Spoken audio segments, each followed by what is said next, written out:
축복합니다. 이 시간 우리 함께 찬양 드리시면서 예배 자리로 나아가도록 하겠습니다. 우리 함께 찬양하겠습니다.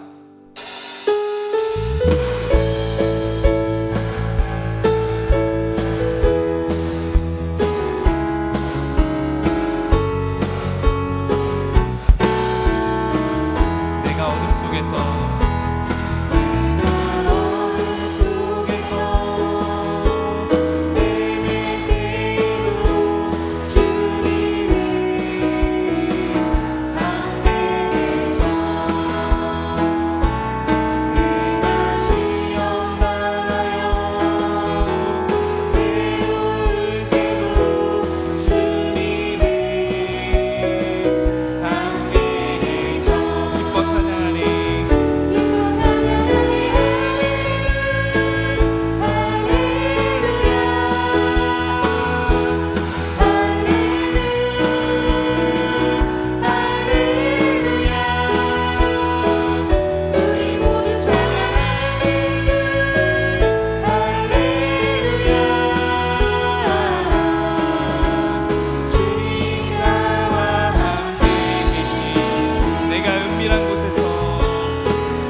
한번 찬양하겠습니다. 내가 어둠 속에서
힘이 없고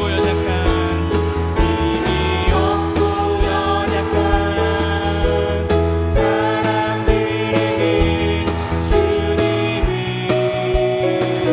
함께 계셔. 세상 모든 형제와 자매들에게 주님은 함께 계셔.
존귀하신 주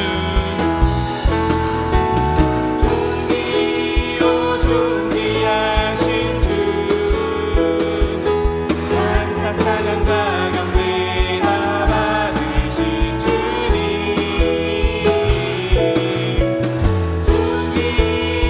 존귀하신 주 감사 찬양과 경배 다 받으실 주님 찬양 할렐루야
다시 한번 찬양하겠습니다. 나 주님의 기쁨 되기 원하니, 나 주님의 기쁨 되기 원하니,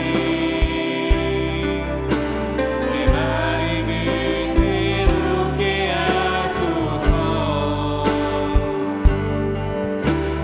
새 무대가 되게 하여 주사, 주님의 빛 비추게 하소서. 겸손히 내 마음 드립니다. 겸손히 내 마음 드립니다. 나의 모든 것 받으소서.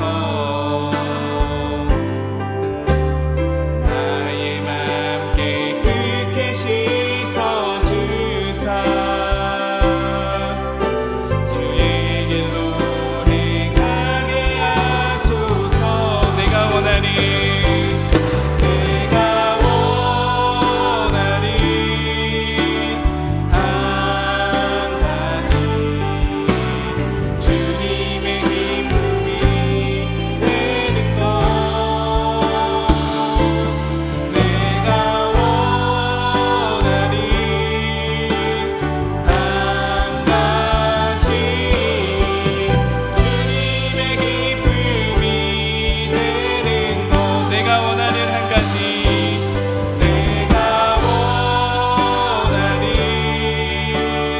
한 가지, 주님의 기쁨이 되는 것. 내가 원하니 한 가지, 주님의 기쁨이 되는 것. 우리 주를 위대하며,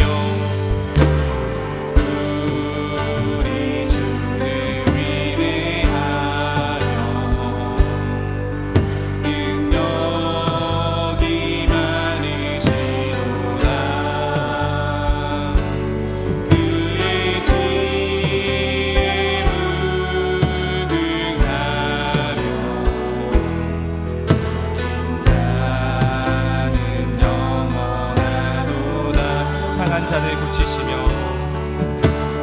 상한 자들 고치시며, 상처를 싸매시도다. 얼굴에 수를 세시며, 이름을 붙이셨도다. 그가 구름으로 하늘을 덮으시며, 그가 구름으로 하늘을 덮으시며, 땅을 위하여 비 준비하시니. 예루살렘아 여호와를 찬송할지어다. 예루살렘아 여호와를 찬송할지어다. 내 하나님을 감사함으로 그 앞에 나가며, 주의 그대 앞에 영. 다시 한번 찬양하겠습니다. 우리 주를 위대하며,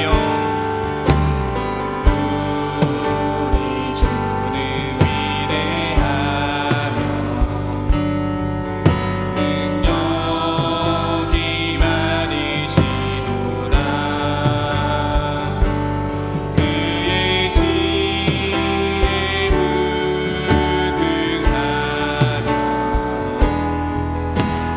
인자는 영원하도다. 상한 자들 고치시며, 상한 자들 고치시며, 상처를 싸매시도다. 별들의 수를 세시며, 이름을 붙이셨도다. 그가 구름으로 하늘을 덮으시며,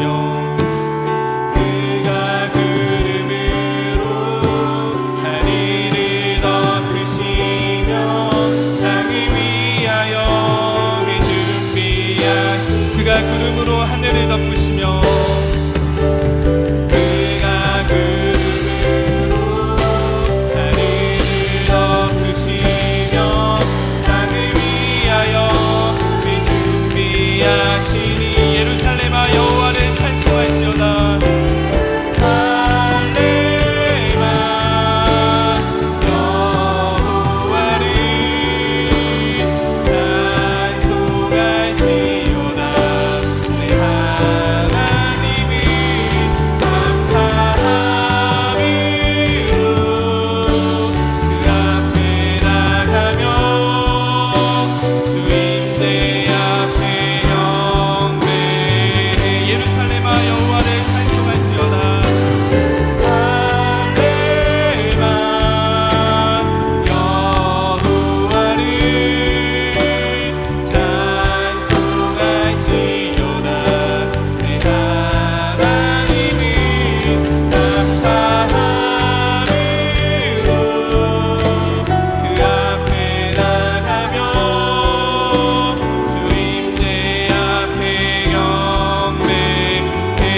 영광 이곳에 가득해.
창조의 아버지를 부르시면서 영광스러운 보좌로 함께 나아갑니다. 창조의 아버지 그 섭리 보이사 택하신 세대 일으키어 이 땅을 고치소서.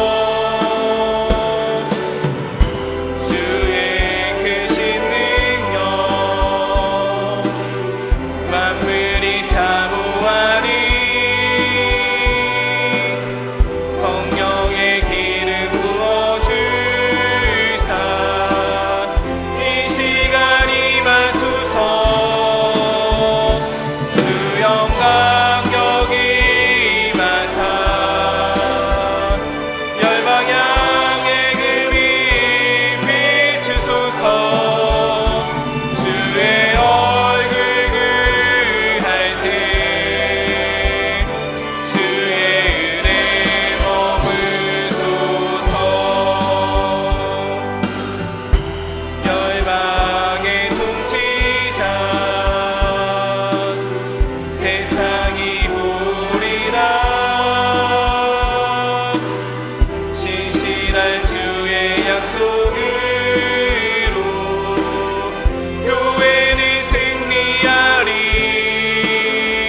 할렐루야. 여호와는 나의 능력과 찬송이시요 또 나의 구원이 되셨도다.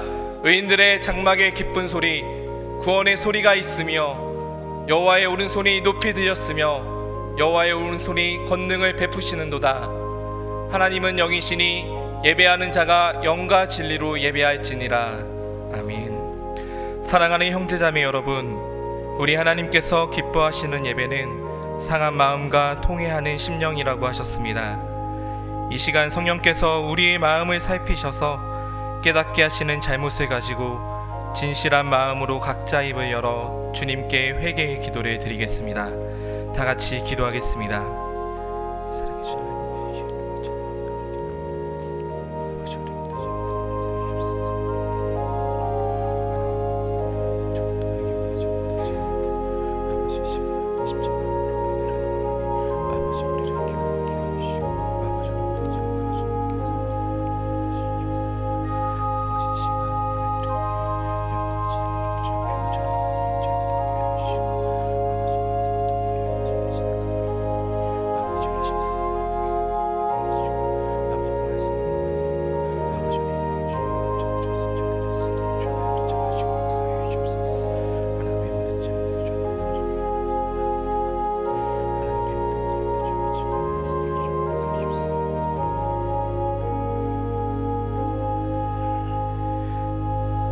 만일 우리가 우리 죄를 자백하면 그는 미쁘시고 의로우사 우리 죄를 사하시며 우리를 모든 불의에서 깨끗하게 하실 것이요. 사랑의 주님, 이 놀라운 용서의 은총을 허락하여 주심을 감사합니다. 이제는 우리가 법 아래 있지 아니하고 은혜 아래 있기 때문에 더 이상 죄가 우리를 주관치 못할 것을 믿습니다. 우리를 다시 한번 성령으로 강건케 하시고 충만케 하옵소서. 예수님의 이름으로 기도합니다. 아멘. 전능하사 천지를 만드신 하나님 아버지를 내가 믿사오며 그 외아들 우리 주 예수 그리스도를 믿사오니 이는 성령으로 잉태하사 동정녀 마리아에게 나시고 본디오 빌라도에게 고난을 받으사 십자가에 못 박혀 죽으시고 장사한 지 사흘 만에 죽은 자 가운데서 다시 살아나시며 하늘에 오르사 전능하신 하나님 우편에 앉아 계시다가 저리로서 산자와 죽은 자를 심판하러 오시리라. 성령을 믿사오며 거룩한 공회와 성도가 서로 교통하는 것과 죄를 사하여 주시는 것과 몸이 다시 사는 것과 영원히 사는 것을 믿사옵나이다. 아멘.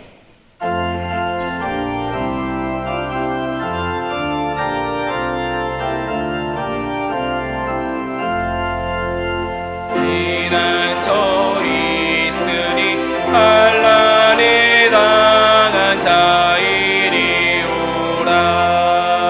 강들이 변하고 물결이 일어나 산 위에 넘치네 두렵잖네. 이방이 떠들고 나라들 모여서 진동하나. 한 번만 바라면 천하의 모든 것 망하겠네. 만유주 하나님 우리를 도우니 피난처요. 세상의 난리를 그치게 하시니 세상의 장검이 쓸데없네. 높으신 하나님 우리를 구하니 할렐루야. 괴로움이 심하고 환난이 극한한 피난처 되시니 주 하나님.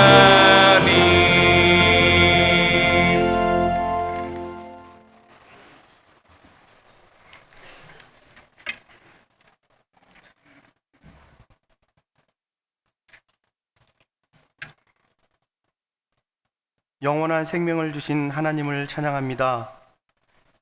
하나님께서 가장 아끼시고 사랑하시는 예수님을 죄인인 우리를 위해 죽기까지 내어주셔서 영원한 생명으로 인도하신 하나님의 은혜와 사랑을 감사드립니다. 그 은혜에 감사하여 이 시간에 하나님께 예배하오니 우리 예배를 기쁘게 받아주시고 즐거워하옵소서. 하나님 아버지, 이 시간 삶을 돌아보며 반성하고 회개합니다. 이웃을 잘 섬기지 못했고 질투했고 무관심했습니다. 때로는 좋지 않은 말로 마음에 상처를 줬습니다.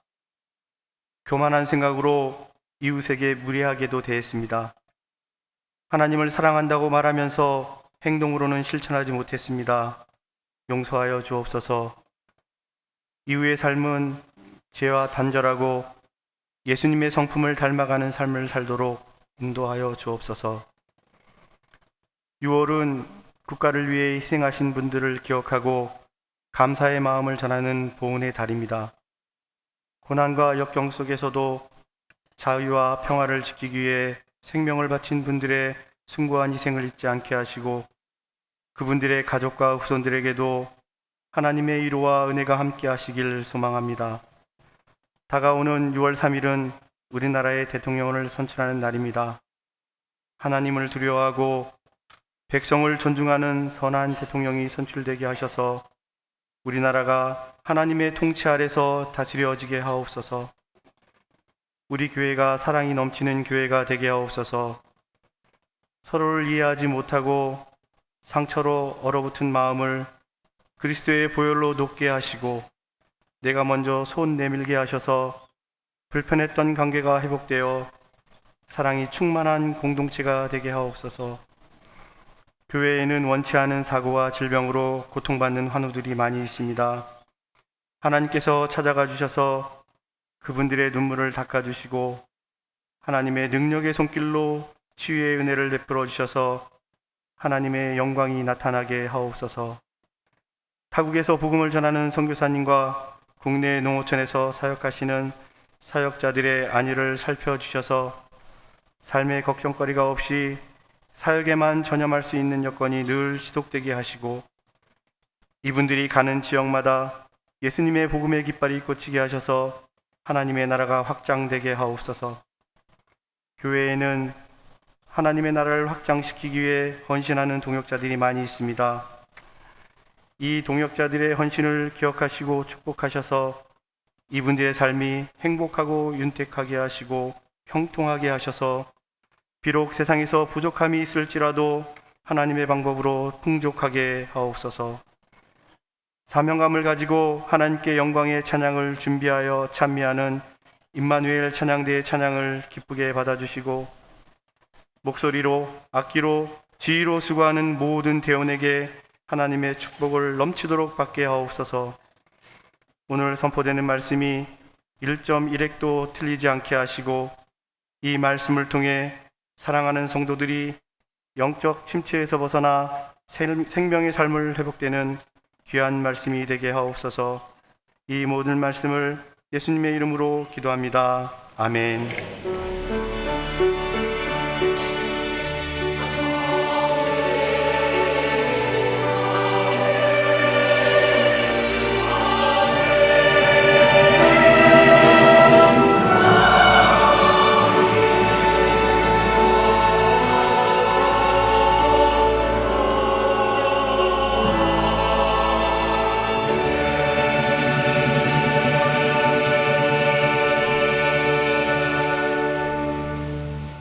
하나님의 말씀은 시편 119편 65절부터 72절까지입니다.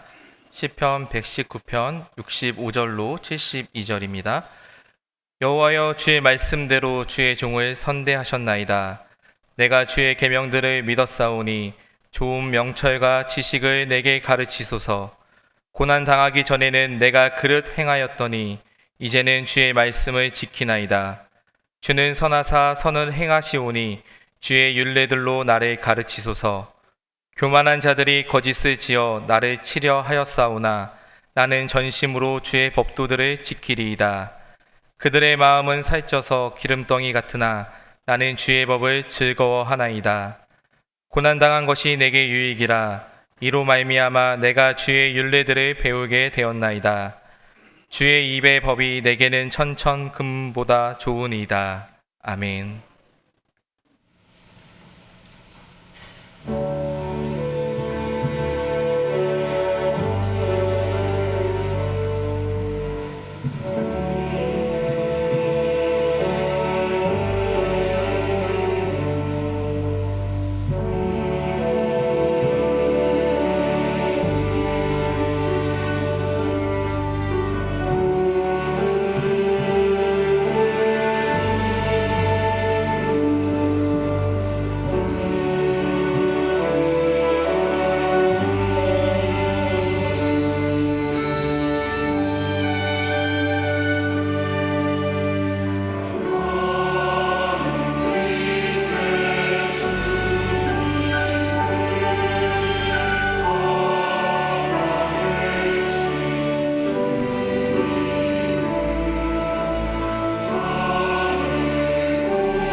아멘. 귀한 찬양 감사합니다. 우리 옆 사람과 인사하겠습니다. 잘 오셨습니다. 사랑합니다. 모든 사람은 고난을 당합니다. 인류의 역사는 고난을 해결하기 위한 역사라고 해도 과언이 아닙니다. 외적으로 외적으로 문제를 해결하기 위해서 정치 경제가 발달하고 또 과학이 발달하고 또 의학이 발달하였습니다. 또 내적으로 오는 마음의 고통을 해결하기 위해서 심리학이 발달하고 또 철학이 발달하고 종교가 발달했습니다. 그러나 그 어떤 것도 인류의 고난의 문제를 해결하지는 못했습니다. 오늘 말씀을 통해서 고난을 이겨내는 우리 모든 성도님들이 되기를 바라겠습니다. 하나님이 가장 사랑한 사람은 중에 하나는 다윗이었습니다. 그러나 다윗의 인생에 이해할 수 없는 한 가지는 다윗이 또한 인생의 고난을 많이 당했다고 하는 것입니다. 15년 동안 사울에게 쫓겨다니면서 광야에서 거린과 같은 생활을 하였습니다. 또 왕이 되어가지고도 전 이스라엘의 왕이 되지 못하고 7년 6개월 동안 기다려야 되었습니다. 가장 측근이라고 일컬어지고 또 군권을 가지고 있던 요압이라고 하는 사람이 다윗에게 가장 큰 고통을 주었는데요. 다윗의 약점을 잡고 권력을 마음대로 휘두르면서 다윗에게 가장 큰 아픔과 고통을 주었습니다. 또 시므이라고 하는 사람들은 백성들 앞에 가지고 다윗의 욕을 비방하면서 다윗의 위신을 깎아내렸습니다. 또 집안에도 여러 가지 문제가 많이 있었습니다. 다윗의 자녀들이 싸움과 분쟁이 끝이지 않았고요. 또 심지어는 다윗이 죽을 때에도 권력 투쟁으로 인해서 피를 흘리는 불행을 겪기도 하였습니다. 그러니까 다윗의 일생은 고난의 일생이었고 또 죽을 때까지도 그 고난이 완전히 끝나지 않았습니다. 그 정도로 고난을 당하면은 혀를 내두르고 신물이 날 지경인데 다윗은 그러나 그렇게 얘기하고 있지 않습니다. 우리가 읽었던 71절 말씀을 보면 고난당한 것이 내게 유익이라, 고난당한 것이 내게 유익하다, 이렇게 말하고 있습니다. 아무 고생도 안 한 사람이 이런 말을 하면은 고생을 해보면 그런 소리가 나오나 그런 얘기를 하겠지만은요, 우리가 다윗의 말에 귀를 기울여야 되는 것은 다윗은 누구보다도 많은 고난을 당한 사람이기 때문에 그렇습니다. 그러므로 이 사람의 말에는 진심이 담겨 있다고 할 수 있습니다. 고난이 유익하다고 하는 것은 이 고난 자체가 의미가 있다는 거죠. 약을 먹으면은 쓰지만은 몸에 좋은 것처럼 고난도 그와 같이 원치 않는 것이지만은 고난 자체가 우리에게 도움이 된다는 겁니다. 하루아침에 이것을 알게 된 것은 아닙니다. 다윗이 이것을 알게 될 때까지 많은 대가를 지불했어요.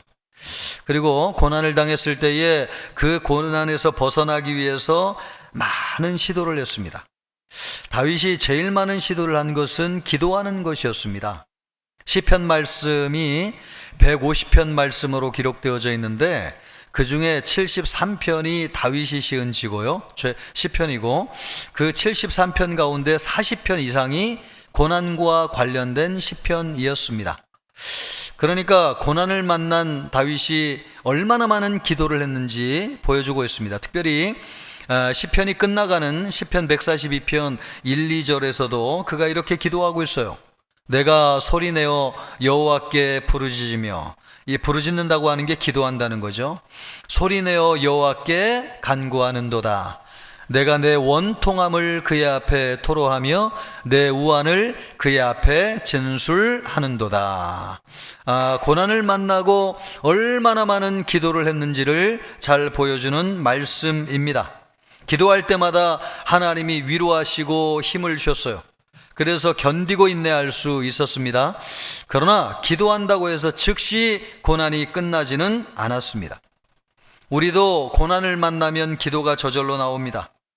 기도하면서 위로를 받기도 하고 또 하나님이 힘을 주시기도 하지만은 기도한다고 해가지고 즉시 고난이 끝나는 건 아니에요. 고난이 끝났다 싶으면 새로운 고난이 시작되어 가지고 또 다른 기도를 가지고 하나님 앞에 엎드리게 됩니다. 기도가 고난 가운데 우리를 승리하게 하는 것은 맞지만은 기도한다고 해서 즉시 고난이 끝나는 것은 아닙니다. 내가 왜 이런 고난을 당해야 되나 한탄과 탄식을 하기도 했습니다. 그렇게 해도 고난이 쉽게 끝나지 않았습니다. 시편 1절 말씀을 보면 다윗이 하나님 앞에 이렇게 탄식하고 있어요. 여호와여, 어찌하여 멀리 서시며 어찌하여 환난 때에 숨으시나이까. 이 말씀이 뭡니까? 하나님, 내가 왜 이런 고난을 당해야 됩니까? 하나님, 나를 불쌍히 여겨 주시옵소서. 내 눈물을 보시고 나를 불쌍히 여겨 주시고 이 고난에서 나를 건져 주시옵소서. 그런 기도잖아요. 그러나 이런 기도를 오래 했지만 그렇다고 해가지고 고난이 쉽게 금방 끝나지 않았습니다. 시간이 지나면 저절로 고난이 끝나겠지 하는 생각으로 고난이 끝나기를 기다려도 보았습니다. 다윗은 고난을 당하면서 기다린다고 하는 말씀을 많이 하고 있습니다. 시편 37편 7절 말씀을 보면 여호와 앞에 잠잠하고 참고 기다리라. 이거 지금 누가 얘기하고 있는 것입니까? 고난을 당한 다윗이 스스로 다짐하면서 하나님 앞에 이렇게 말하고 있는 것입니다. 내 여호와 앞에 잠잠하고 참고 기다리라. 자기 길이 형통하여 악한 꾀를 이루는 자 때문에 불평하지 말지어다. 또 시편 42편 11절에서도 내 영혼아, 내가 어찌하여 낙심하며 어찌하여 내 속에서 불안해하는가. 너는 하나님께 소망을 두라. 조급해하지 말고 하나님을 의지하라는 것이죠. 그가 나타나 도우심으로 말미암아 내 하나님을 여전히 찬송하리로다. 하나님이 나타나 도우실 때까지 기다리기를 다짐하는 그런 시편 말씀입니다. 이것을 볼 때에 다윗은 고난이 끝나기를 오래 기다렸습니다. 그러나 고난은 다윗의 평생에 이어졌습니다. 시간이 지난다고 해가지고 고난이 저절로 끝나는 것은 아닙니다. 시간이 고난의 해결을 주지 않습니다. 고난에는요, 하나님의 뜻이 있습니다. 그것을 찾아야지 고난이 끝이 납니다. 또 무력으로 고난을 끝내려고 하는 유혹도 있었습니다. 다윗은 사울을 2번이나 죽일 수 있는 기회가 있었어요. 한 번은 엔게디 굴에서였고 또 한 번은 사울이 자고 있는 전장에서였습니다. 사무엘상 26장 8절 말씀을 보면 부하가 다윗에게 하는 말씀을 통해서 다윗의 심정이 어떤지를 우리가 알 수 있습니다. 이새가 다윗에게 이르되 하나님이 오늘 당신의 원수를 당신의 손에 넘기셨나이다.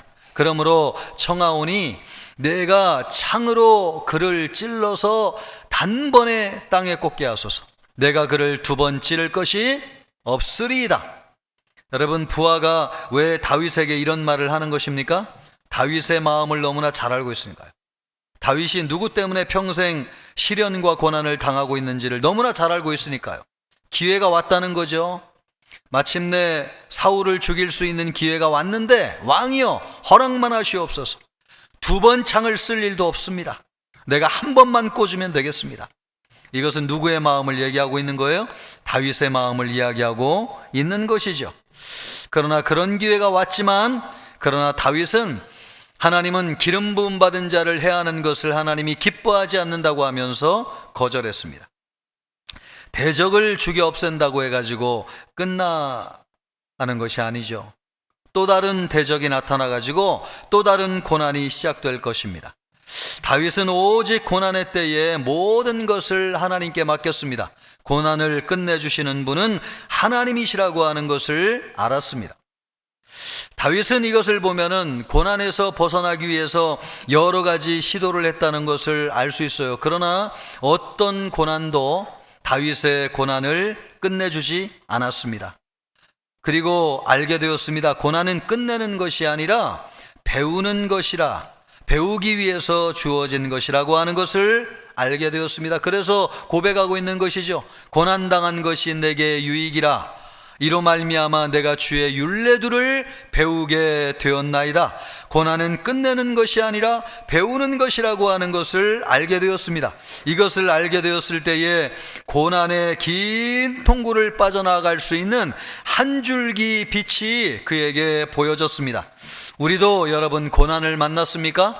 고난은 끝내는 것이 아니라 배우기 위해 주어졌다고 하는 것을 기억하시기를 바랍니다. 우리가 고난을 통해서 배우기 위해서는요, 이 고난이 왜 존재하는지를 알아야 됩니다. 고난은 우리가 사는 세상에만 있어요. 우리가 장차 들어가게 될 천국에 고난은 없습니다. 거기에는 눈물도 없고 애통하는 것도 없고 슬픔도 없고 사망도 없다고 말씀하고 있어요. 그러면 왜 고난이 하나님 나라 천국에는 없고 우리가 살고 있는 세상에만 존재하는 것인가? 그것은 죄 때문에 그렇습니다. 시편 107편 17절로 18절 말씀을 보면 미련한 자들은 그들의 죄악의 길을 따르고 그들의 악을 범하기 때문에 고난을 받아. 여기 나오죠? 죄악을 범하기 때문에 고난을 받는다는 거예요. 그래서 그들은 그들의 모든 음식을 싫어하게 되어 사망의 문에 이르렀도다. 우리 인간이 죄악의 길을 따르고 악을 범하기 때문에 고난을 받는다는 것입니다. 우리 인간은 하나님의 말씀에 불순종해 가지고 하나님을 떠났어요. 그로 인해서 형벌을 받았습니다. 여자는 아이를 낳을 때에 죽음을 당하게 되고 고통을 당해야지 아이를 낳을 수 있고, 또 남자는 평생 수고해야지 소산을 먹고 그러다가도 결국은 흙으로 돌아가게 됩니다. 이것이 인간이 살면서 고난으로 다가와요. 물질적인 가난, 또 관계의 고통, 육체적인 질병과 죽음으로 다가오는 것이죠. 그것이 살면서 우리가 당하는 고난이에요. 이 고난을 해결해 주기 위해서 하나님이 우리에게 보내주신 분이 계신데 예수님이십니다. 이 고난의 문제를 해결하기 위해서 예수님이 죄 문제를 해결하기 위하여 십자가에서 죽으심으로 우리의 죄에 대한 대가를 다 지불하셨어요. 그래서 예수님을 믿으면 죄사함을 받고 하나님의 생명을 받아가지고 하나님이 우리에게 주시는 형벌과 저주로부터 벗어나게 됩니다. 이것을 우리에게 이루어 주신 분이 예수님이세요. 그러나 아직 해결되지 않은 한 가지가 있습니다. 그것이 무엇인가? 아담이 죄를 지었을 때에 우리 인간만 저주를 받은 것이 아닙니다. 우리가 살고 있는 세상도 저주를 받았습니다. 창세기 3장 18절 말씀을 보면 땅이 내게 가시덤불과 엉겅퀴를 낼 것이라. 이 가시덤불과 엉겅퀴를 낸다고 하는 것은 하나님이 창조한 세상이 우리 인간에게 순응하지 않는다는 거예요. 원래는 하나님이 창조한 세상이 우리 인간에게 순종하여서 우리 인간을 유익하게 하였습니다. 그런데 우리가 하나님의 말씀을 거부하고 불순종하면서 자연 만물도 우리에게 순응하지 아니하고 거역하게 되었어요. 그래서 자연 만물이 우리 인간에게 가시덤불과 엉겅퀴를 내게 되었다는 것입니다. 대적하게 되고 우리 인간을 해롭게 하였습니다. 인간이 살면서 홍수를 만나고요, 또 기근을 당하게 되고 지진을 만나기도 하고 태풍과 같은 자연재해를 당하는 것도 바로 이것 때문에 그렇습니다. 자연 만물도 이런 저주에서 벗어나기를 기다리고 있어요. 그러나 그런 저주에서 벗어나는 것은 예수님이 재림하셔서 완전한 하나님의 나라가 이루어질 때입니다. 그러기 전에는 자연 만물이 여전히 저주 가운데서 완전히 해방되지 않았기 때문에 우리 인간을 공격하고 우리 인간을 위태롭게 할 것입니다. 그것이 우리가 살면서 우리에게 고난으로 나타나는 거예요. 그래서 선하고 참 착하게 사는 사람들이 얼마나 많이 있습니까? 그런데 그런 사람들이요, 세계적인 공황 때문에 경제적인 어려움을 당하기도 하고요, 또 쓰나미로 인해 가지고 30만 명이 동남아에서 죽기도 하였는데, 그때에 우리나라에서 신혼부부들이 가가지고 쓰나미 때문에 죽은 사람들이 얼마나 많이 있습니까? 여러분, 그들이 죄가 있어서 죽었다고 얘기할 수 있어요? 우리보다도 더 신실하고 정직한 사람도 많이 죽었습니다. 왜 그런 고난을 당하는 것입니까? 우리가 살고 있는 이 세상이 여전히 하나님이 우리의 죄로 인해서 하나님이 부여하신 형벌과 저주 가운데 있기 때문에, 아직 완전히 회복되지 않았기 때문에 우리가 살고 있는 세상이 우리에게 이런 고난을 줄 수 있습니다. 사단이 고난을 주기도 해요. 욥기 2장 7절 말씀을 보면 사단이 이에 여호와 앞에서 물러가서 욥을 쳐서, 여기 나오죠? 사단이 욥을 쳤다는 거예요. 그래서 그의 발바닥에서 정수리까지 종기가 나게 한지라. 욥이 많은 고난을 당했는데 욥의 고난은 사단이 쳐가지고 고난을 당했습니다. 그래서 베드로 전서 5장 8절로 9절까지 말씀을 보면, 근신하라, 깨어라, 너희 대적 마귀가 우는 사자같이 두루다니며 삼킬 자를 찾나니 너희는 믿음을 굳건하게 하여 그를 대적하라. 이는 세상에 있는 너희 형제들도 동일한 고난을 당하는 줄 알미라. 우리 성도들도 세상에 살면서 고난을 당하는데, 우리가 마귀를 대적해야 되는데 마귀로 인해서 우리가 고난을 당할 수 있다는 것입니다. 우리가 살면서 보면은 믿지 않는 사람들이 더 평안하고 잘 사는 것처럼 보입니다. 당연하죠. 믿지 않는 사람들은 사단이 건드릴 필요가 없어요. 그냥 내버려둬도 자연히 믿지 않고 살다가 지옥으로 들어가기 때문에 그렇습니다. 그러나 우리 믿는 사람들은 달라요. 어떻게 해서든지 믿음을 떠나게 만들고, 그래서 구원을 받지 못하게 만들고 지옥으로 들어가게 만들려고 합니다. 그래서 사단이 우리를 가만두지 않는 것입니다. 어떻게든 무너뜨리기 위해서 고난을 사용하는 것이죠. 어떤 성도는 욥처럼 고난을 당하는 성도가 있어요. 재산을 다 날리고요, 자식을 잃어버리고, 몸은 병이 들고, 그래도 꿋꿋하게 믿음을 지킵니다. 그것을 보면 참 놀랍지 않을 수가 없습니다. 욥처럼 고난을 이기는 것이죠. 그는 장차 하나님으로부터 말할 수 없는 위로와 영광을 받을 것입니다. 이처럼 믿음을 꺾어버리기 위해서 사단이 주는 고난이 있을 수 있습니다.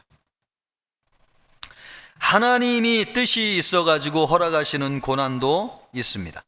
베드로전서 4장 19절 말씀을 보면, 그러므로 하나님의 뜻대로 고난을 받는 자들은, 여기 나오죠? 고난을 받는데 누구의 뜻대로? 하나님의 뜻대로 고난을 받는다는 것입니다. 받는 자들은 또한 선을 행하는 가운데에 그 영혼을 미쁘신 창조주께 의탁할지어다. 하나님의 뜻대로 고난을 당하는 사람이 있습니다. 그것을 잘 보여주는 사람이 태어날 때부터 맹인된 사람이었습니다. 예수님의 제자들이 예수님에게 물었어요. 이 사람은 누구의 죄 때문에 이렇게 되었습니까? 그랬더니 예수님이 요한복음 9장 3절에서 이렇게 말씀하셨어요. 이 사람이나 그 부모의 죄로 인한 것이 아니라 그에게서 하나님이 하시는 일을 나타내고자 하심이라. 아멘. 이 사람이 눈이 멀어가지고 장애를 가지고 태어났는데 이것이 얼마나 고통스러운 일인지, 가족들도 이것으로 인해서, 본인도 이것으로 인해서 얼마나 많은 고난을 당했겠어요? 그런데 이 고난을 허락하신 분이 누구라고 말씀하고 있습니까? 하나님이라고 말씀하고 있습니다. 하나님이 고난을 통해 가지고 하실 일이 있기 때문에 이런 고난을 허락하셨다는 것입니다. 우리는 고난을 꼭 나쁜 것으로만 생각할 필요는 없어요. 우리가 많은 사람의 간증을 듣는데 얼마나 많은 고난을 당해요. 사업이 망하고, 집을 잃어버리고, 직장에서 하루아침에 쫓겨나고, 또 자식들이 부모를 욕하고 도망가 버리고 병으로 고통을 당합니다. 그러나 하나님의 역사로 그런 고난을 이기고 일어났을 때에 얼마나 놀라운 영광이 그에게 주어집니까? 여러분이 죄로 인해서 또 사단으로 인해서 고통을 당하는 것이 아니라면 하나님의 영광을 기대하시기를 바랍니다. 하나님이 뜻이 있어서 우리에게 고난을 주실 수 있다는 것입니다. 대부분의 성도들의 고난은 여기에 해당된다고 봅니다. 고난이 있습니까? 여러분, 하나님의 뜻을 발견하실 수 있기를 바랍니다. 우리에게 일어나는 모든 일은 하나님의 주권 가운데 일어나요. 모든 일은 하나님이 허락하시기 때문에 일어나는 것입니다. 그렇다면 왜 하나님은 우리에게 고난을 허락하시는 것인가? 여기에는 하나님의 뜻이 있다는 것입니다. 고난을 통해서 우리에게 이루시고자 하는 그 무엇인가가 있기 때문에 하나님이 우리에게 고난을 허락하신다는 것이죠. 오늘 성경이 우리에게 그것을 말씀해 주기를 원합니다. 그것이 무엇인가? 고난을 당하면 말씀으로 사는 법을 배웁니다. 다윗은 그것이 고난을 통한 유익이라고 말씀하고 있습니다. 71절 말씀을 보면요, 고난당한 것이 내게 유익이라, 이로 말미암아 내가 주의 율례들을 배우게 되었나이다. 주의 율례를 배우게 되었다고 하는 것은 하나님의 말씀으로 사는 법을 배웠다는 것입니다. 또 67절 말씀을 보십시오. 고난당하기 전에는 내가 그릇 행하였더니 이제는 주의 말씀을 지키나이다. 말씀을 지킨다고 하는 것은 하나님의 말씀으로 사는 법을 배웠다는 거예요. 그런데 고난을 당하기 전에는 그릇 행하였다는 것입니다. 그릇 행하였다고 하는 것은 내 마음대로 내가 살고 싶은 대로 살았다는 거예요. 그런데 고난을 당하고 나서는 하나님의 말씀대로, 하나님의 말씀의 원리대로 사는 법을 배웠다는 것입니다. 고난을 당하면 묻게 돼요. 내가 왜 이런 고난을 당했는지, 왜 나에게 이런 고난이 밀려왔는지, 그것을 알지 못하면 단 한순간도 견딜 수가 없어요. 마음이 불편해가지고. 그래가지고 말씀을 읽게 돼요. 말씀을 읽게 돼요.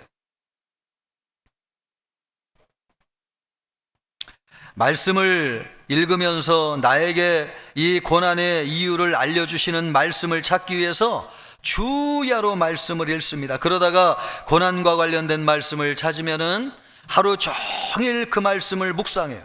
말씀을 묵상하면 그 말씀이 내 안에 들어와요. 그래가지고 그 말씀을 내가 꽉 붙잡게 돼요. 말씀을 붙잡지 않으면 이 고난을 당한 내가 한순간도 이 고통을 견디어낼 수 없기 때문에 그렇습니다. 말씀을 붙잡지 않으면 내 고통을 견디어낼 수 없다고 생각하는 거, 이것이 진짜 고난이에요. 여러분, 아직 내가 그런 고난을 당하지 않았으면 진짜 고난이 아니에요. 고난을 당한 사람은 말씀이 아니면 내가 살 수 없다고 생각. 그래서 말씀을 계속 붙들게 돼요. 그렇게 말씀을 붙들고 살게 되면 하나님이 말씀을 통해서 보여주시는 것이 있어요. 우리가 살고 있는 세상이 어떤 세상인지를 보여줘요. 우리가 살고 있는 세상이 왜 이렇게 되었는지, 무엇이 잘못되었는지, 우리가 사는 세상의 진짜 모습이 무엇인지를 보여야 돼요. 지금까지 안전하고 평안하게 살아왔는데 내가 사는 세상이 진짜 그런 세상이 아니라고 하는 것을 알게 돼요. 그래서 그런 세상을 보고 나면 어떻게 살아야 되는지 영적인 원리를 깨닫게 됩니다. 이런 세상인데도 왜 살아야 되는지 알게 돼요. 이런 세상에서 안전하게 살려면 어떻게 살아야 되는지 말씀을 더 깊이 알게 돼요. 그러면서 여러분, 말씀의 원리를 알게 되고요, 말씀을 따라 매 순간 살아가게 됩니다. 우리가 사는 세상이 지뢰밭이 온 천지에 깔려있는 세상이라고 하는 것을 알게 돼요. 그래서 발 하나를 잘못 디디어도 엄청난 고난을 당하게 된다고 하는 것을 알게 돼요. 그래서 말씀의 원리를 따라, 하나님의 말씀은 내 길의 빛이요 내 발의 등이니이다. 하나님의 말씀이 아니고서는 이 지뢰밭과 같은 세상을 내가 안전하게 살 수 없다고 하는 것을 알게 되고 하나님의 말씀을 따라 살게 돼요. 예수님이 그런 말씀을 하셨습니다. 사람이 떡으로만 살 것이 아니요 여호와의 입에서 나오는 말씀으로 살 것이니라. 이 말씀이 구구절절 무슨 뜻인지를 피부 깊숙이 알게 돼요. 그래서 나를 살게 하는 것은 하나님의 말씀이라고 하는 것을 알게 되고요, 하나님의 말씀을 의지하여 살게 되는 것입니다. 그러면서 여러분, 우리 안에 변화가 일어난다고 하는 것을 알게 돼요. 자기를 돌아보고 회개하게 됩니다. 주여, 내 죄를 회개하오니 주의 보혈로 나를 씻어 주시옵소서. 정한 마음을 창조하시고 정직한 영을 새롭게 하여 주옵소서. 주의 성령을 거두지 마시고 내 죄가 주홍같이 붉을지라도 양털같이 희게 하여 주옵소서. 혹시나 내가 죄로 인해서 고난을 당할까 싶어가지고 하나님 앞에 회개하는 것이죠. 그렇게 회개하고 나면 겸손하게 돼가지고 하나님을 더 의지하게 됩니다.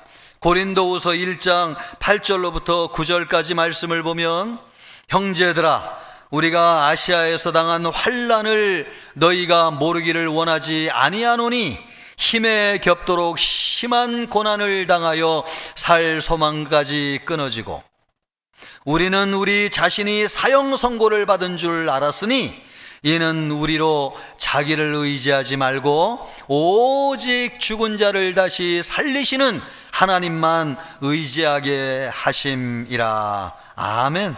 사도 바울은 사역을 하면서 얼마나 많은 고난을 당했는지 사형 선고를 받은 줄 알았습니다. 그런데 그것은 자기를 의지하지 말고 오직 죽은 자를 다시 살리신 바 하나님을 의지하고 살라라고 하는 뜻으로 알았다는 것입니다. 그런 과정을 거치면서 믿음의 사람으로 단단해지는 것입니다. 연단을 받아가지고 강한 사람이 되는 것이죠. 고난을 당하지 아니하면 우리 안에 이런 변화는 일어나지 않습니다. 말씀을 붙잡지 않아요. 말씀의 능력을 체험할 수 없어요. 오직 고난을 당해가지고 말씀을 붙잡는 사람만이 말씀으로 살게 되고, 말씀으로 살면서 하나님의 말씀의 능력을 체험하게 되는 것입니다. 다윗은 고난을 당해보니까 그것을 알게 되었어요. 나를 살게 하는 것이 권력도 아니고, 나를 살게 하는 것이 정치도 아니고, 나를 살게 하는 것이 사람도 아니고, 나를 살게 하는 것이 세상의 풍요함도 아니고, 나를 살게 하는 것은 오직 하나님의 말씀이라고 하는 것을 알게 되었고, 그 말씀을 배우게 되었는데 내가 고난을 당하니까 말씀을 배우게 되었다고 고백하고 있는 것입니다. 우리 사랑하는 성도님들, 하나님이 왜 우리에게 고난을 허락하시는 것입니까? 말씀으로 사는 것이 참 귀한 것이기 때문에요. 말씀으로 사는 법을 우리에게 가르쳐 주시는 것입니다. 여러분, 고난의 때에 말씀으로 사는 우리 성도님들 되기를 주님의 이름으로 축복합니다. 또 고난을 당하면 예수님의 생명이 우리 안에 나타납니다. 하나님이 우리에게 고난을 허락해 주시는 놀랍고 깊고 신비한 뜻이 있는데, 그것이 바로 무엇이냐, 이것입니다. 고린도후서 4장 10절로 11절 말씀을 보십시오. 우리가 항상 예수의 죽음을 몸에 짊어짐은, 사도 바울은 예수님의 죽음을 몸에 짊어진다는 거예요. 매일, 항상. 여기 뭐 항상. 그렇게 하는 이유가 뭐라는 거예요? 예수의 생명이 또한 우리의 몸에 나타나게 하려 함이라. 우리 살아있는 자가 항상 예수를 위하여 죽음에 넘겨짐은, 예수님을 전하고 예수님을 증거할 때에 고난을 당해가지고 여러분 죽음에 넘겨지잖아요. 그렇게 되는 것을 왜 하나님이 허락하시느냐? 예수의 생명이 또한 우리 죽을 육체에 나타나게 하려 함이라. 아멘. 여러분, 하나님의 말씀은 진리죠. 여러분, 이것이 하나님의 말씀이라고 하는 것을 믿습니까? 왜 우리에게 예수의 죽음을 짊어지게 하시는가? 예수의 생명을 나타나게 하려 하심이라고 말씀하고 있습니다. 그러므로 여러분이 이번 한 주간 살아갈 때에 이 말씀을 암송하고 꼭 이 말씀을 붙잡고 사실 수 있기를 바랍니다. 그런 뜻에서 우리가 한 번 더 이 말씀을 읽기를 바라는데, 고린도후서 4장 10절 11절 말씀을 한 번 더 보여주시기를 바랍니다. 같이 읽습니다. 우리가 항상 예수의 죽음을 몸에 짊어짐, 예수의 생명이 또한 우리 몸에 나타나게 하려 함이라. 우리 살아있는 자가 항상 예수를 위하여 죽음에 넘겨짐은 예수의 생명이 또한 우리 죽을 육체에 나타나게 하려 함이라. 아멘. 사도 바울은 예수의 죽음을 몸에 짊어진다고 말씀하고 있어요. 왜 그렇게 한다는 것입니까? 예수의 생명이 우리의 몸에 나타나게 하기 위해서라는 것입니다. 우리 안에 예수의 생명이 나타나기를 원하십니까? 여러분, 예수의 생명은 부활의 생명이고 자유의 생명이고 치유의 생명이고 회복의 생명이고 기적의 생명이고 능력의 생명입니다. 이 예수님의 생명이 우리의 죽을 몸 가운데, 우리의 실배한 육체 가운데, 우리의 병든 몸 가운데 여러분 나타나기를 원하십니까? 여러분 아멘입니까? 그렇다면 우리가 해야 될 일이 있는데 그것이 무엇이냐? 예수의 죽음을 짊어져야 된다는 거예요. 예수의 죽음을 짊어진다고 하는 것은 예수님이 고난을 당하신 것처럼 우리도 예수님의 고난을 당한다는 것입니다. 예수님의 고난과 예수님의 죽음을 우리에게 짊어지게 될 때에 우리 안에 놀라운 역사가 일어나게 되는데 그것이 무엇이냐? 하나님의 생명이 우리 안에 나타나게 된다는 거예요. 고난을 당하지 않고는 예수님의 생명이 나타날 수 없어요. 그래서 여러분, 우리가 우리의 몸 안에 예수의 생명이 나타나도록 예수의 죽음을, 예수의 고난을 짊어지게 하는 것입니다. 그래서 베드로전서 4장 13절은 말씀하기를 오히려 너희가 그리스도의 고난에 참여하는 것으로 즐거워하라. 이는 그의 영광을 나타내실 때에 너희로 즐거워하고 기뻐하게 하려 함이라. 우리가 고난을 당하는 것을 기뻐하라는 것입니다. 고난을 당하면 우리의 몸에 예수의 생명, 예수의 영광이 나타나기 때문에 그렇습니다. 얼마 전에 3인 3세 강사님으로 오신 이종남 목사님이 계신데 이분에게는 일남일녀가 있습니다. 딸이 아주 이쁜 딸이더라고요. 그런데 이 딸이 중학교 3학년 때에 교통사고를 크게 당했습니다. 교회에서 부흥회를 준비하고 있고요. 딸과 아이들이 이제 주민들 가운데 부흥회 참여할 성도들을 데리러 가기 위해서 차를 타고 가다가 교통사고가 났어요. 교회 일을 하다가. 그런데 다른 아이들은 다 멀쩡하고 괜찮은데 이 딸만 아주 심각한 중상을 입은 거예요. 가보니까 딸이 널브러져 있는데요, 얼마나 아픈지 너무너무 아프다고 신음소리를 내면서 얘기하는 것입니다. 골반 뼈가 다 부서졌어요. 차가 뒤집어지면서. 그리고 그때 이 뼈가 산산조각 나가지고 파편이 장기로 올라오면서 이 장이 다 찢어져 가지고 엉망이 됐어요.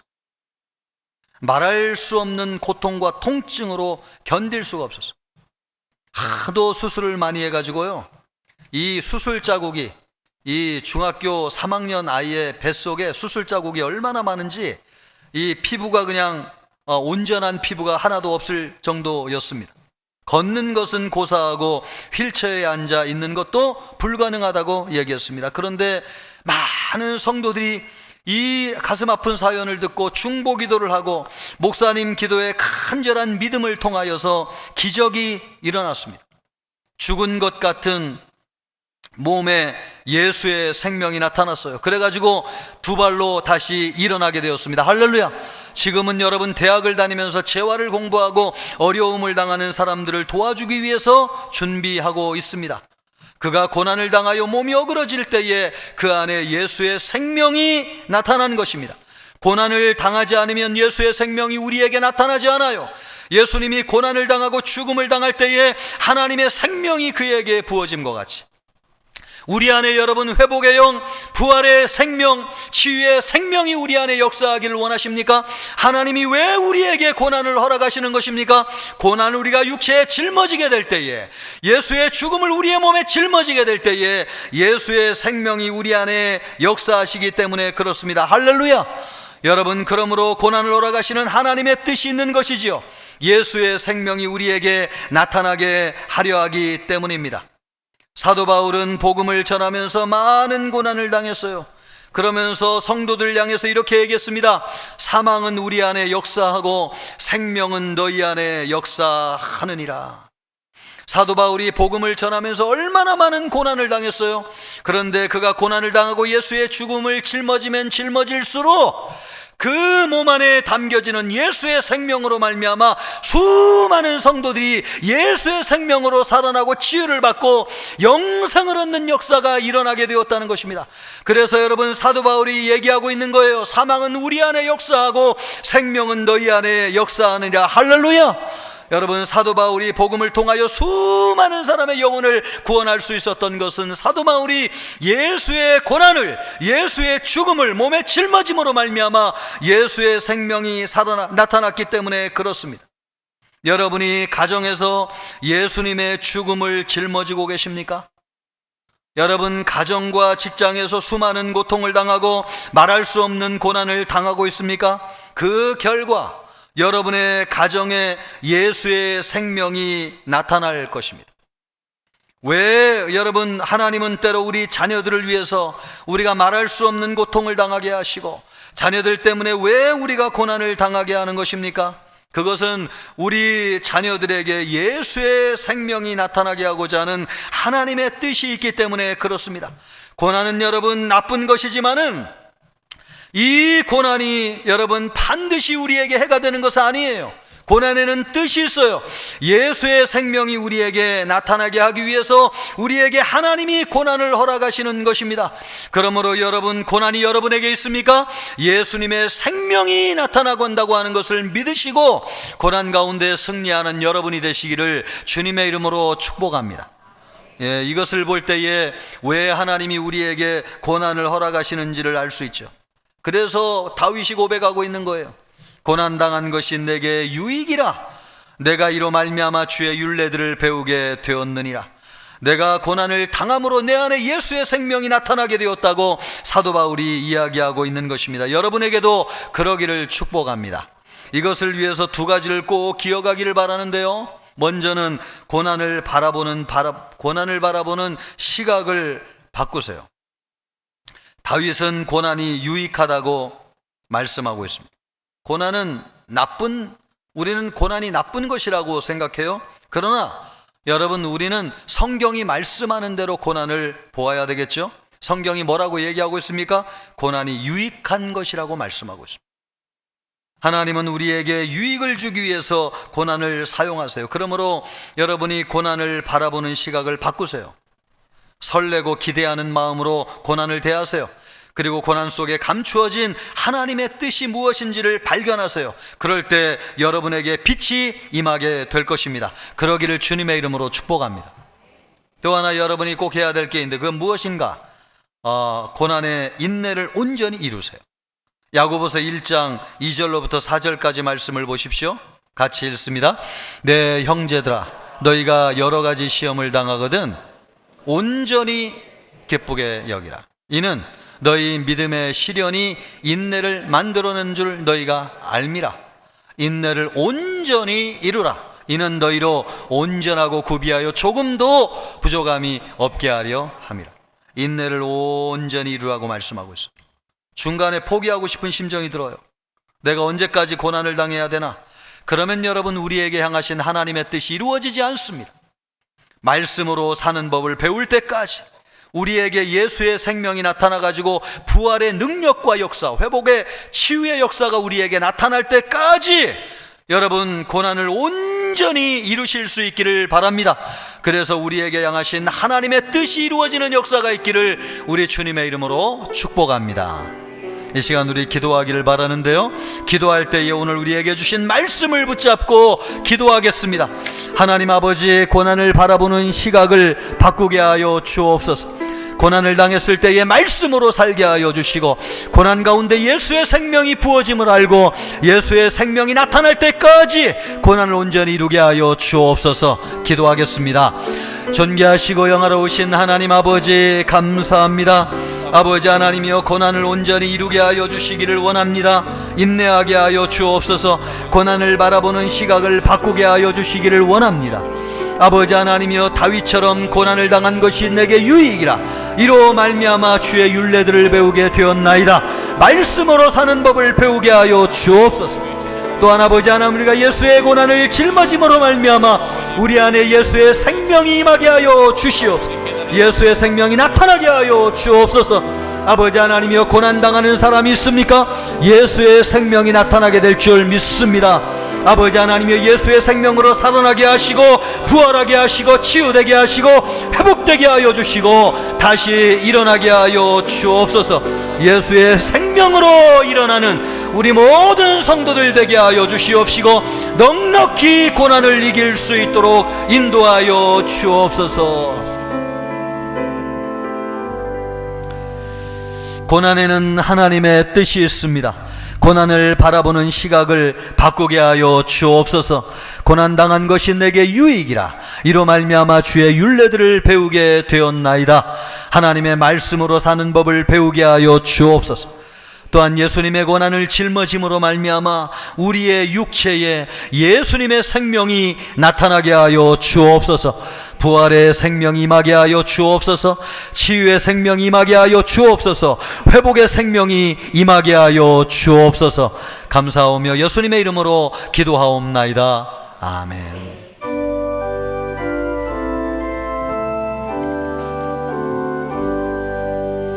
나의 생명 드리니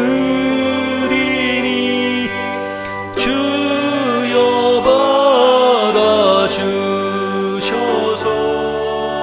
세상 살아갈 동안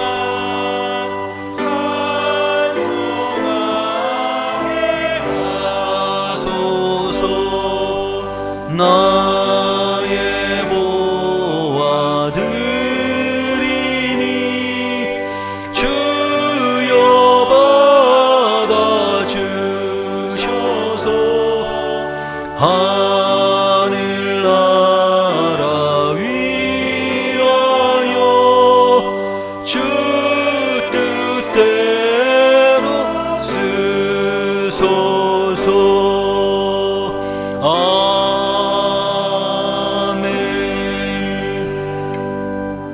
고난 중에 살게 하시고 고난을 통하여 위대하신 하나님의 뜻을 성취하시는 위대하시고 놀라우신 하나님 아버지, 고난을 통하여 우리에게 큰 유익을 주심을 감사합니다. 말씀으로 살게 하시고 예수의 생명이 나타나게 하셔서 넉넉히 이기게 하여 주옵소서. 감사하여 예물을 올려드렸습니다. 이 예물이 하나님의 영광을 드러내게 하여 주옵소서. 주님 앞에 믿음으로 드리는 성도들을 복되게 하여 주시며 일용할 양식이 끊이지 아니하게 하여 주시고 필요한 모든 것을 공급하여 주옵소서. 예물이 쓰이는 곳에 하나님의 나라가 임하게 하여 주시옵시고 하나님의 뜻이 이루어지게 하여 주옵소서. 감사하오며 예수님의 이름으로 기도하옵나이다. 아멘. 성도의 교제를 같이 하겠습니다. 2025년도 표어입니다. 생수의 강이 흐르는 성령 충만한 생명의 공동체. 아멘. 지난주 말씀입니다. 그러나 내가 가는 길을 그가 아시나니 그가 나를 단련하신 후에는 내가 순금같이 되어 나오리라. 아멘. 금주 말씀입니다. 너는 하나님과 화목하고 평안하라. 그리하면 복이 내게 임하리라. 아멘. 말씀과 동행하시길 바라고요. 교회 소식은 주보를 참고하시겠습니다. 다음 주에는 새가족 수료식이 있겠는데요. 관련되신 분들 참여하시기를 바라고 또 축복해 주실 분도 함께 해 주시기를 바랍니다. 미랄부 교사를 모집하고 있습니다. 기도하는 가운데 섬겨야 되겠다 하시는 분들은 많이 지원하셔서 함께 해 주시면 우리 미랄부 형제 자매들에게 큰 도움이 되겠습니다. 또 청년부 해피데이 달란트 잔치 물품을 기부를 부탁드리는데요. 많이 기부하셔가지고 우리 청년부 행사에 큰 은혜가 있도록 협조해 주시면 감사하겠습니다. 또 필리핀 선교지를 지난주에 다녀왔는데 은혜롭게 안전하게 잘 다녀왔습니다. 기도해 주신 성도님들께 진심으로 감사를 드립니다. 오늘 오후 찬양 예배 후에 본당에서 재직회가 있겠습니다. 또 80주년 기념행사 추진위원회가 구성되었는데요. 은혜로운 80주년 행사가 진행될 수 있도록 기도하면서 마음을 모아주시고 함께해 주시고 기도해 주시기를 바라겠습니다. 우리 옆사람과 인사하겠습니다. 같이 나누겠습니다. 고난은 유익합니다. 다 같이 나와주셔서 우리 힘차게 찬양하겠습니다.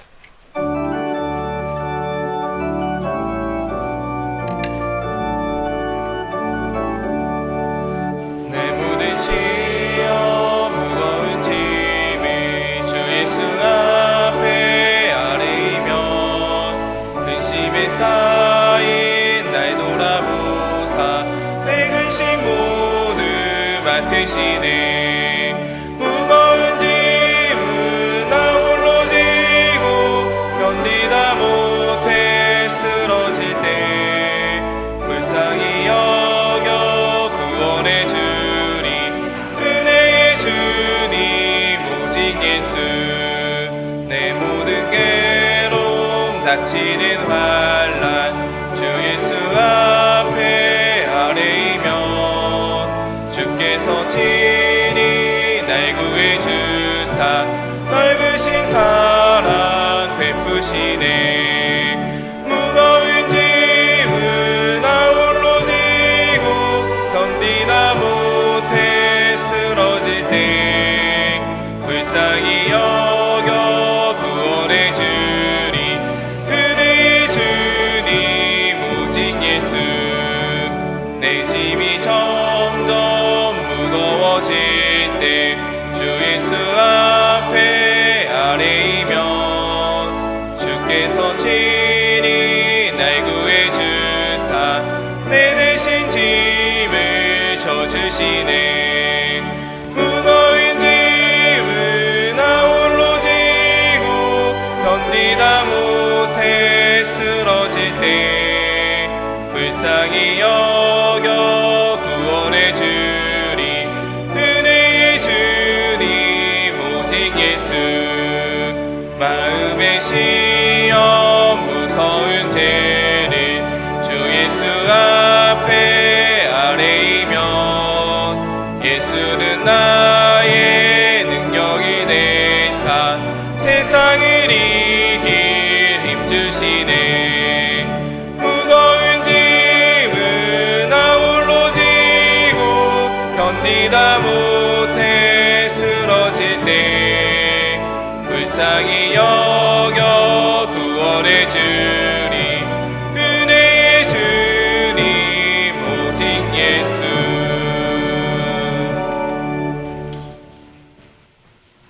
이제는 우리 주 예수 그리스도의 은혜와 하나님의 사랑과 성령의 위로 교통하심이 고난이 유익한 줄 알고 하나님의 뜻이 이루어지기를 원하여 말씀으로 살고 예수의 생명으로 충만해지기를 원하는 우리 모든 청천교회 성도들과 청천교회와 믿음을 가진 모든 성도들, 한국교회와 전세계 열방교회 위에 이제로부터 영원토록 함께 있을지어다. 아멘.